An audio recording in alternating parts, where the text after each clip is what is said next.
76వ గణతంత్ర దినోత్సవం MP UPS ప్రభుత్వ పాఠశాల కత్కగావ్ ఘనంగా నిర్వహించారు. ఇందులో ముఖ్య అతిథులుగా ఏఎంసీ వైస్ చైర్మన్ శంకరన్న, మాజీ సర్పంచ్ జీవన్, సిద్ధారాం, పటేల్ రాజు, పటేల్ సెక్రటరీ యష్మిన్ మేడం గారు, గ్రామస్తులు, విద్యార్థులు, తల్లిదండ్రులు పాల్గొన్నారు. అలాగే ప్రధానోపాధ్యాయులు Sailu sir, Shankar sir, Madan Singh sir, Narsaiah, Sailu, AMC chairman Shankar garu విద్యార్థులకు బహుమతులు అందజేయడం జరిగింది. విద్యార్థులందరూ కలిసి నృత్యాలు వేయడం వంటి కార్యక్రమాలు చేశారు.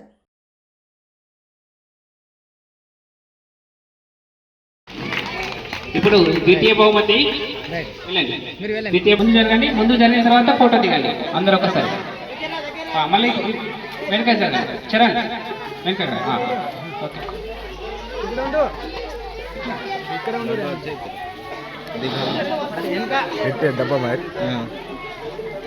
క్లాస్ కొట్టండి. ఓకే, ఇప్పుడు కబడ్డీ టీంలో అమ్మాయిలు ప్రథమ బహుమతి.